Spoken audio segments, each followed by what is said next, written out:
어머니 어머니 참 난 어머니가 못돼서 어머니들이 부러워요.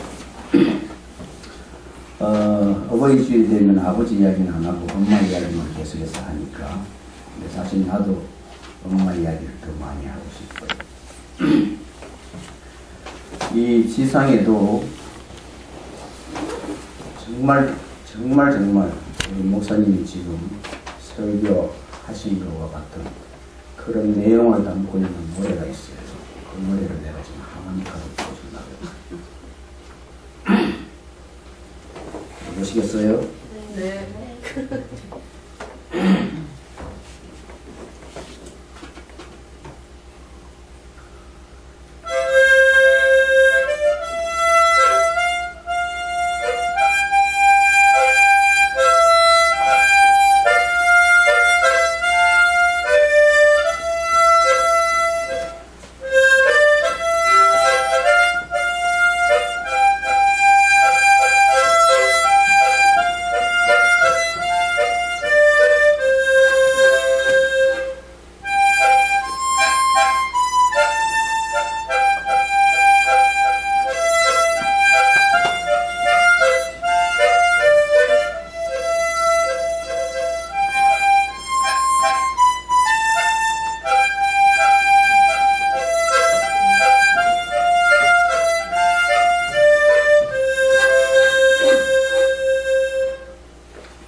들어가세요.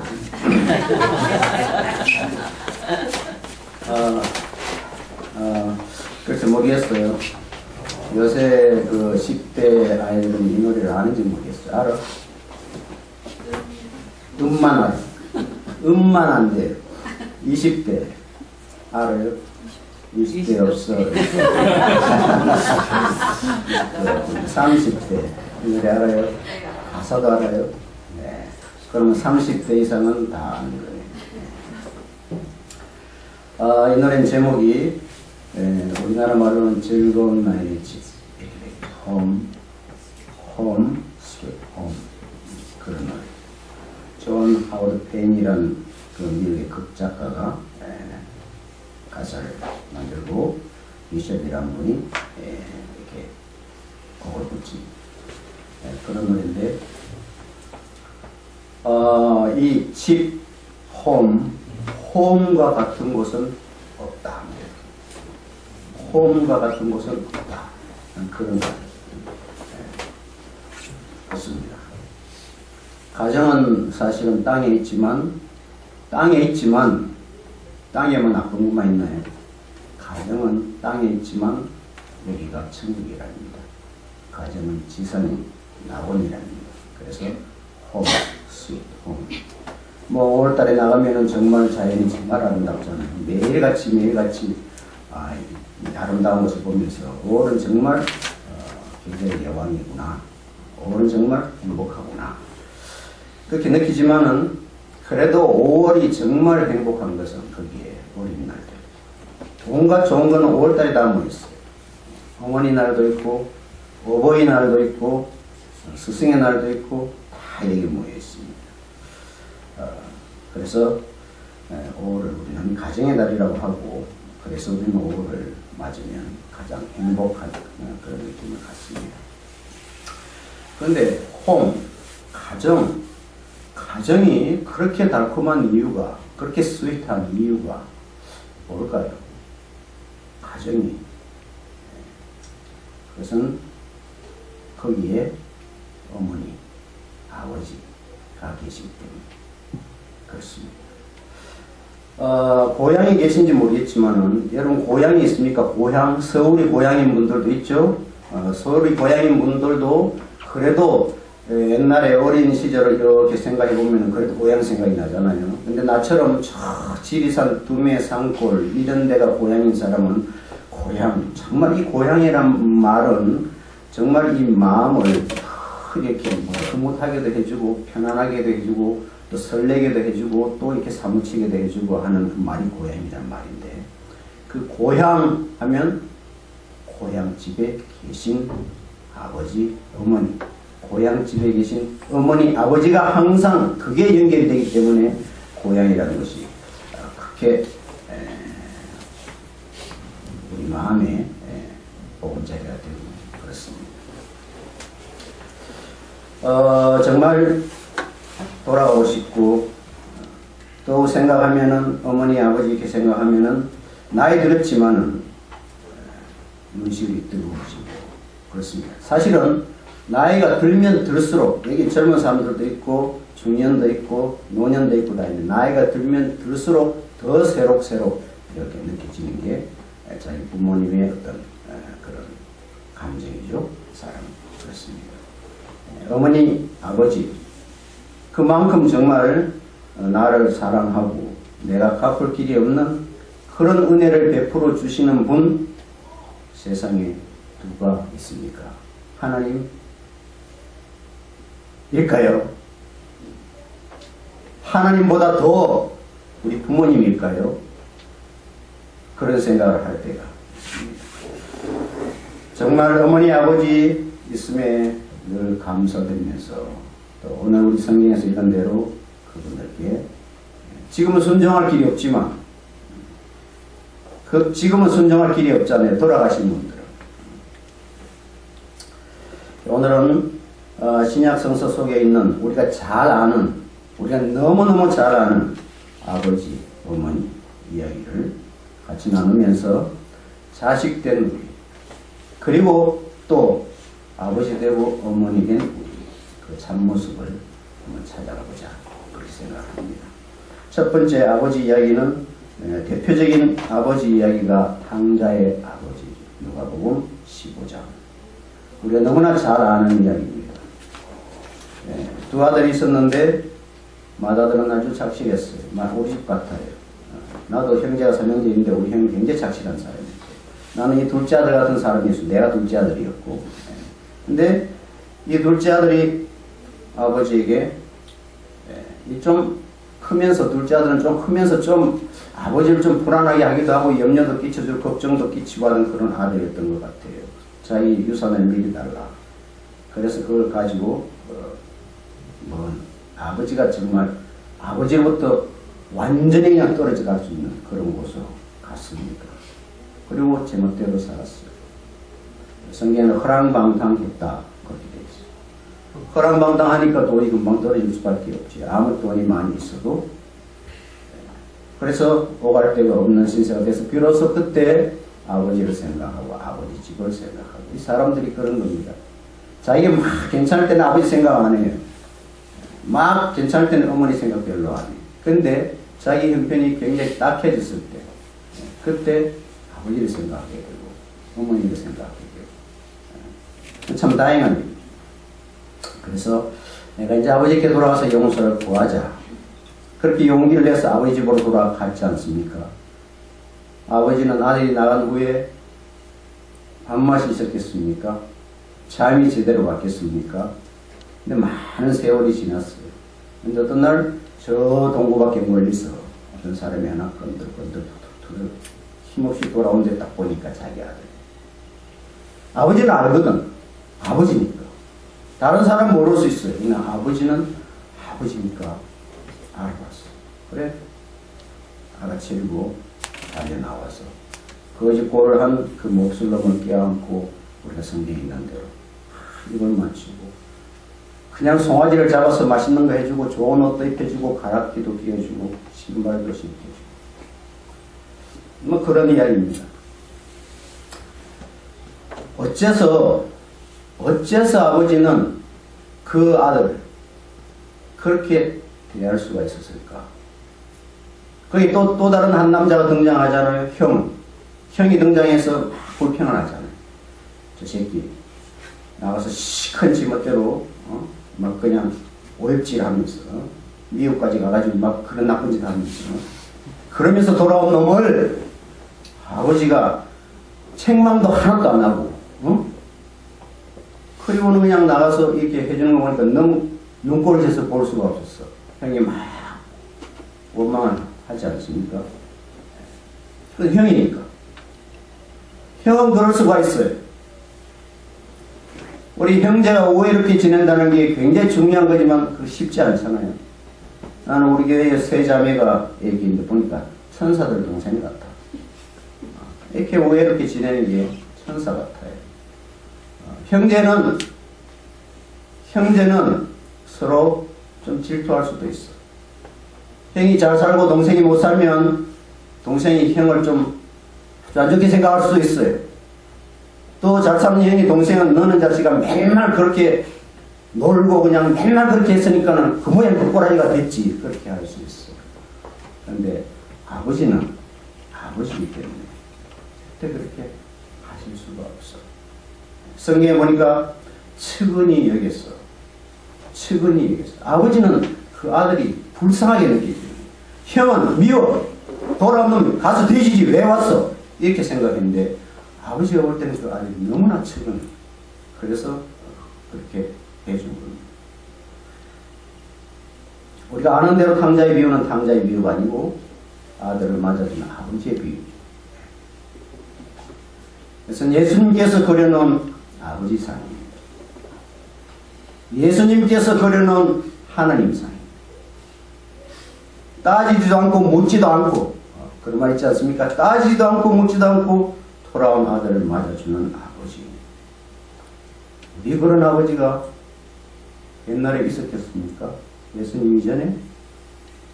예수님 이후에 예수님을 알기 전에 사람들 그런 아버지가 어디 있었겠습니까? 그런 하나님이 어디에 계셨습니까? 그래서 어떤 신학자는 슬레벡스라는 신학자는 예수님께서 그려놓은 이 하나님 최고로 인간다운 하나님, 최고로 인간다운 하나님, 예수님의 하나님은 최고로 인간다운 하나님, 예수님의 아버지는 가장 인간다운 아버지시다. 그렇죠. 사실 예수님 이전에 어떤 하나님도 예수님 이후에 다른 하나님도 예수님의 아버지 하나님만큼 인간적인 분은 없죠.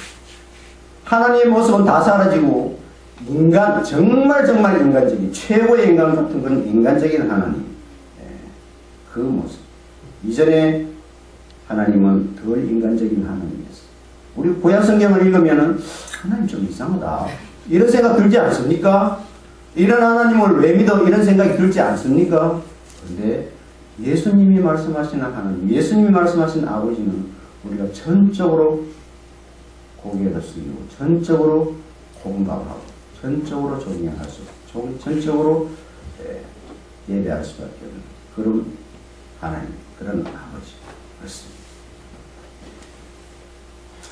예수님은 하나님을 아버지라 부르셨어요. 하나님을 아버지라 부르신 분 예수님이 처음이시죠. 그리고 하늘에 계신 너희 아버지라고 우리에게도 그분을 아버지로 이렇게 매겨주셨어요. 그 아버지는 우선 아버지 아니시고 엄격한 아버지 아니시고 근엄한 아버지 아니시고 너무나 이해심이 많으신 아버지. 여러분 아버지는 어떻습니까? 너무나 사랑이 많으신 아버지. 자기 자신을 희생하는 아버지. 최고로 인간다운 아버지. 믿음이란 것은 뭘까? 에버트 노런이라는 분은 그리스도교 이전의 예수라는 책에서 믿음이라는 것은 어떤 표현 방식도 아니고 이것은 사고 방식도 아니고 믿음이라는 것은 생활 방식입니다. 믿음은 생활 방식. 이것은 우리가 예수님을 주님이라고 인정한다면 예수님의 그 가치 질서에 따라서 살아가려고 애쓰고 있는 그 한에 있어서만 믿음이라는 것은 의미가 있고 예수님의 가치 질서 그에 따라서 나도 예수님과 같이 그렇게 살아가려고 애쓰고 있을 때 그때만 그 믿음이 의미 있는 믿음이다 하는 그런 말씀.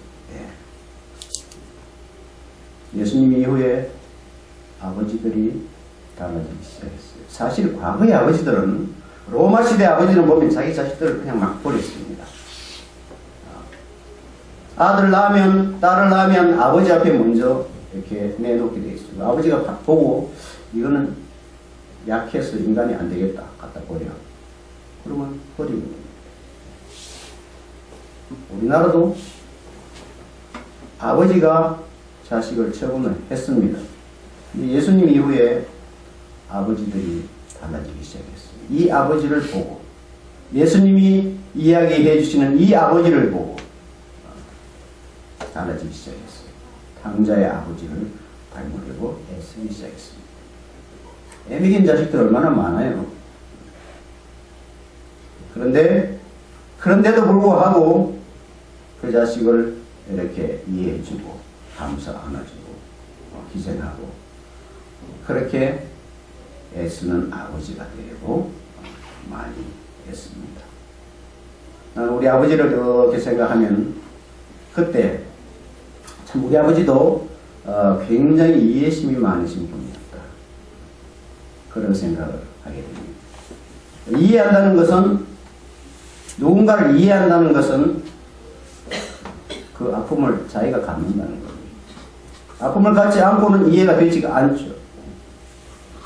용서해 준다는 뜻도 있고 그렇습니다. 아마 95년인가요? 1995년 온누리교회에서 아버지 학교를 시작했죠.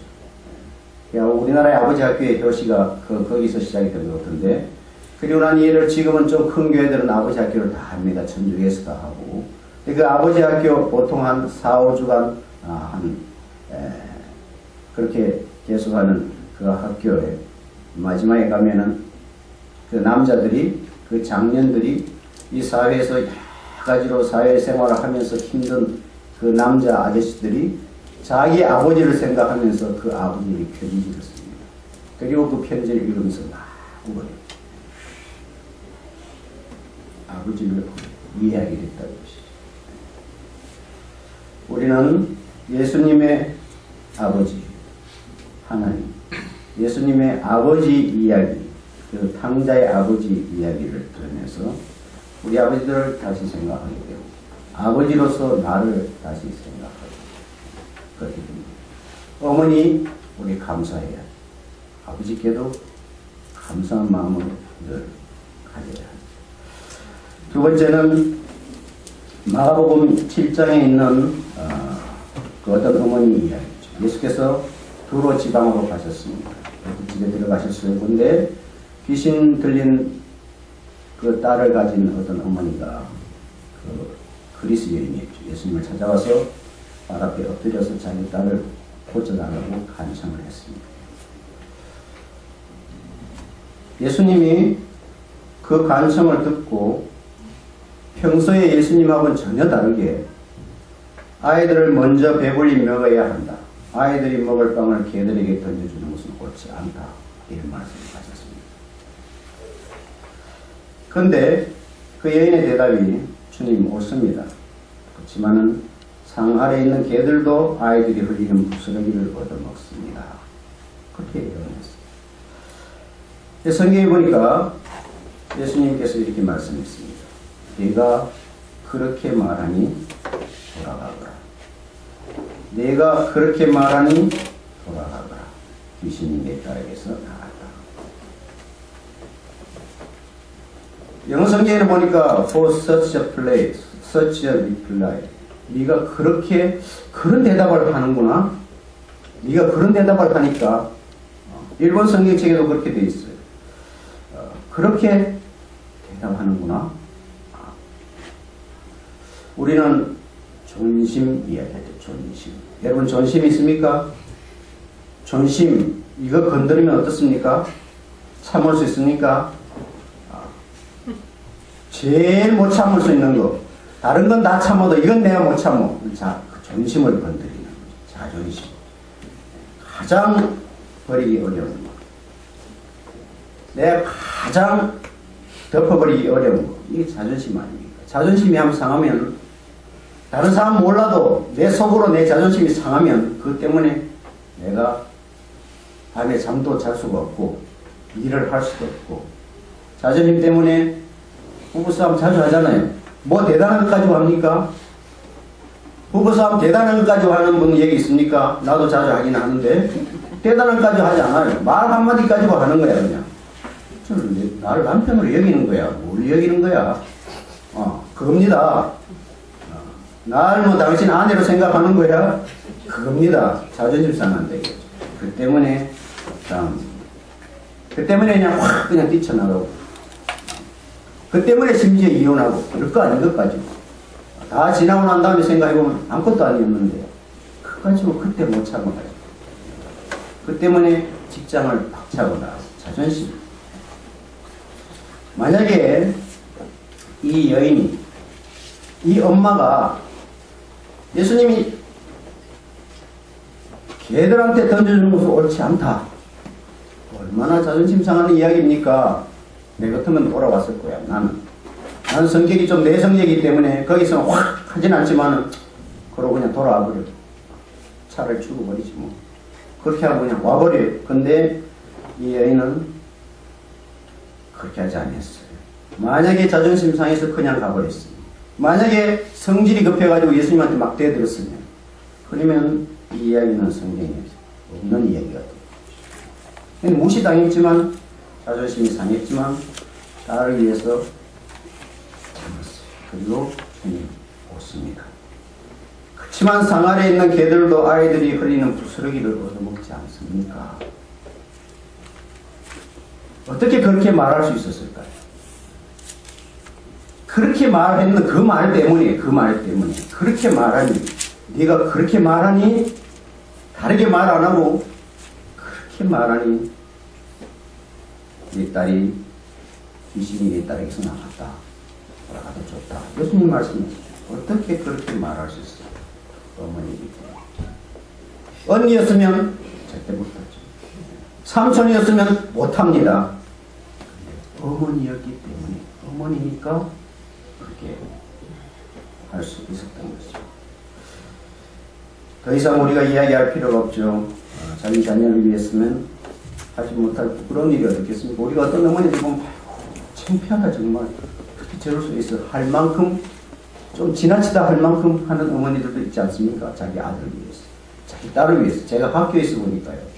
학교에 어머니들이 자주 찾아오는데 막무가내인 어머니들이 있어요. 근데 그 막무가내가 그냥 막무가내가 아니라 자기 아들을 생각해서 자기 딸을 위해서 와서 교장한테도 막 달라들고 그냥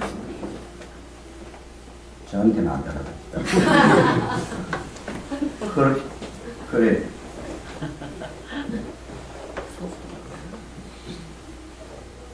아마도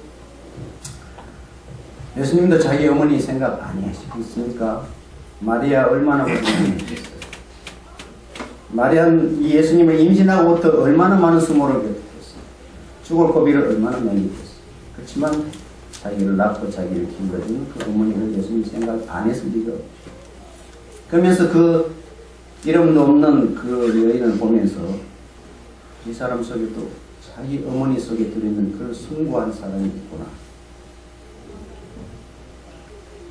딸을 위해서 부끄러움을, 딸을 위해서 창피하고 자존심이 상하는 그것을 감수하는 그 모양이 그게 너무나 아름답고 숭고해서 그래서 예수님이 그 여인의 소원을 들어주셨다. 난 그렇게 생각을 합니다. 이 생각은 참 아름다운 것이죠. 왜냐하면 사랑에서 오는 것이기 때문에 자발적인 희생, 기쁨으로 하는 희생은 참으로 숭고하다. 세상에 영광이 많이 있지만 여러 가지 종류의 영광이 있지만 가장 큰 영광, 예수님의 영광, 우리 영광 할렐루야 예수님하고 하는 것은 그것은 그분이 희생을 했기 때문에 희생의 영광, 가장 큰 영광. 오늘 우리가 읽은 성경 말씀은 내 아들아 내 아비 훈계를 들으라. 내 어미의 법을 떠나지 말라. 자녀들아 너희 부모를 주 안에서 순종하라. 왜? 어머니니까 아버지니까 어머니니까 아버지니까 그분들이 하실 수 없는 것들을 우리에게 그렇게 해주셨어요. 우리 어머니니까 우리 어머니는 왜 저래? 그렇게 하면 안 되죠. 우리 아빠는 왜 저래? 그렇게 해서는 안 된다는 거예요. 내가 이걸 이렇게 준비하는 동안에 내 어린 시절이 생각이 났어. 나는 진주에 살았는데 우리 집은 그때 어머니가 가게를 하셨어요. 요새 같으면 동네 안에 있는 슈퍼마켓. 내 생각이 굉장히 큰 그런 가게였고, 이 가게에 먹을 게 굉장히 많았어. 그 중에서 내가 제일 좋아했던 게 사탕이야. 아이들 사탕 좋아하잖아요. 요새 초콜릿, 캔디 좋아하죠. 근데 내가 사탕을 하도 많이 먹으니까 내 어릴 때 내 기억 제일 앞으로 거슬러 올라가면 이빨이 썩어서 아파서 울고 치과에 다니던 기억이. 그러니까 사탕을 못 먹게 하죠. 어머니가 사탕을 못 먹게 했어요. 그러니까 내가 뭐라고 그랬어요. 어머니하고. 엄마 빨리 죽어보라. 내 사탕 시켜 먹게. 엄마 빨리 죽어버려. 내 사탕 시켜 먹게. 그렇게 이야기했어요. 성경에 있는 대로 나도 참 어머니한테 유약한 아들이야. 나도 내 아버지의 아들이었고 유약한 아들이었고. 자녀이신 여러분, 부모에게 순종하십시오. 왜? 그것이 옳은 일이기 때문에. 그것이 옳은 일이기 때문에 순종하지 않는 것은 어떻게 설명을 하더라도 옳은 일이 아니라는 겁니다. 우리는 예수를 믿는 사람은 예수님의 가치 기준을 따라서 옳지 않은 일을 버리고 옳은 일을 따라야 하는 우리죠. 그렇습니다. 부모님에게 순종하는 것은 옳은 일입니다. 주 안에서 순종하라. 예수님도 그렇게 하셨다는 뜻입니다. 예수님도 그렇게 하셨어요. 자기 부모님에게 그렇게 순종하면서 지냈다고 성경에 기록이 되어 있습니다. 그것이야말로 우리 부모님들에게 우리가 갚을 수 있는 거 아무것도 없습니다. 그것은 그분들에게 순종함으로, 그분들을 정말 인정해드림으로 그분들의 마음을 기쁘게 하고, 그렇게 하면 하나님도 기쁘시게 되시고 그렇습니다. 우리는 하나님으로부터 받은 선물인 자녀, 이 자녀들이 우리에게 있다. 예수님 감사하면서 예수님의 교양으로 잘 우리가 양육을 해줘야 합니다. 내가 그들의 아버지니까, 내가 그들의 부모님이니까.